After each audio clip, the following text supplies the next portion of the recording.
জম্মু শ্রীনগর জাতীয় সড়কে দুর্ঘটনা, বেপরোয়া বাসের বলি 4।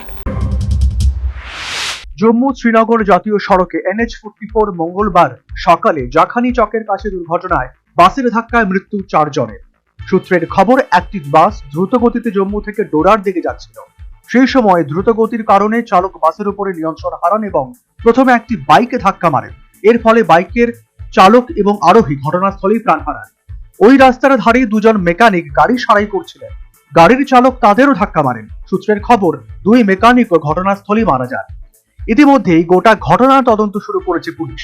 প্রাথমিকভাবে জানা যায় ওই বাসটি বেপরোয়া গতিতে চালানো হচ্ছিল, আর সেই কারণেই এর ওপর নিয়ন্ত্রণ হারিয়ে ফেলেন চালক এবং তার ফলেই দুর্ঘটনা ঘটে। বাসের চালককে আটক করে জিজ্ঞাসাবাদ করছে পুলিশ। পুলিশ জানিয়েছে, এই দুর্ঘটনায় সমস্ত দিক খতিয়ে দেখা হচ্ছে। দুর্ঘটনার খবর পেয়ে দ্রুত সেখানে পৌঁছায় পুলিশ বাহিনী। ঘটনার পর তদন্ত শুরু করেছে। এই দুর্ঘটনার জেরে ব্যস্ততম এই জাতীয় সড়কে বেশ কিছুক্ষণ যান চলাচল ব্যাহত হয়।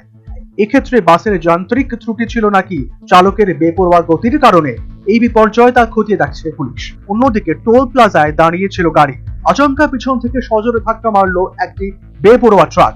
শনিবার দুপুরে উত্তরপ্রদেশের ঝাঁসিতে কানপুর হাইওয়ের ওপর এই ভয়াবহ দুর্ঘটনায় এক টোল কর্মী সহ বেশ কয়েকজন যাত্রী গুরুতর জখম হয়েছিল। মঠ থানা এলাকার সেমরি টোল প্লাজার এই ঘটনার সিসিটিভি ফুটেজ দেখে শিউরে উঠছেন সকলে। জানা গিয়েছে, ঘটনার সময় টোল প্লাজায় 2টি গাড়ি দাঁড়িয়েছিল। ফাস্ট ট্যাগ স্ক্যানারের সমস্যা হওয়ায় 56 বছর বয়সী কর্মী রমাকান্ত রিছারিয়া গাড়ি দুটির কাছে এগিয়ে গিয়েছিলেন।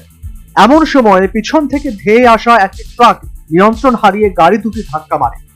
ধাক্কার চোটে রমাকান্ত বাবু কার্যত শূন্যে ছিটকে গিয়ে একটি গাড়ির সামনের অংশের ওপর পড়েন।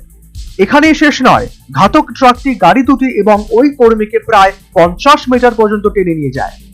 রক্তাক্ত অবস্থায় আহতদের উদ্ধার করে স্থানীয় মঠ কমিউনিটি হেলথ সেন্টারে ভর্তি করা হয়েছে। পুলিশ ঘটনার তদন্ত শুরু করেছে। সিসিটিভি ফুটেজও খতিয়ে দেখা হচ্ছে। National bureau report, news vanguard.